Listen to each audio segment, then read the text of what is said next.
Have you ever wondered what happens after the happily ever after? We all know the story of Scheherazade, the clever storyteller who saved her own life by spinning tales for 1001 nights. The Sultan, captivated by her stories, finally pardons her. A beautiful ending, right? But what if that wasn't the end? What if the final story, the 1001st tale, wasn't just a story, but a key that unlocked something ancient and terrible? Imagine this. After years of storytelling, Scheherazade finally breathes a sigh of relief. She's safe. The kingdom celebrates.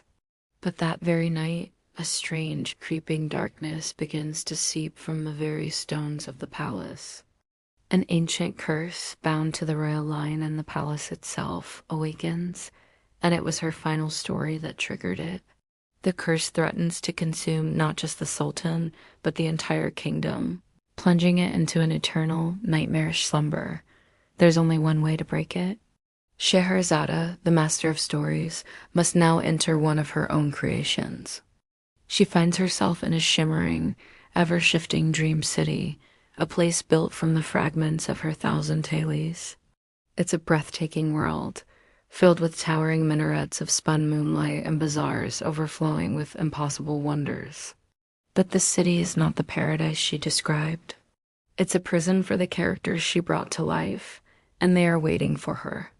Think about it. Sinbad the sailor, trapped in a loop of endless voyages and shipwrecks.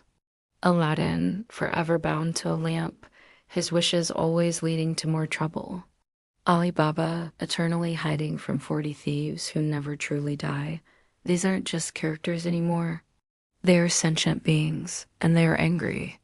They resent Scheherazade, their creator, for writing their tragedies, for scripting their pain and suffering, all to save her own skin. They see her not as a hero, but as a cruel puppeteer who controlled their destinies for her own amusement and survival. To them, she is the villain of their stories. To break the curse on her world, Scheherazade needs their help.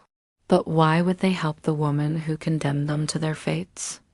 She must navigate this treacherous city of her own making, confronting the very souls she once manipulated with her words. This raises a fascinating question. Can she rewrite their destinies?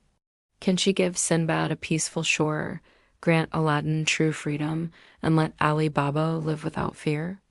Or will she discover that some stories, some tragedies are essential? That changing them could unravel the very fabric of reality, both in the dream city and back in her own world?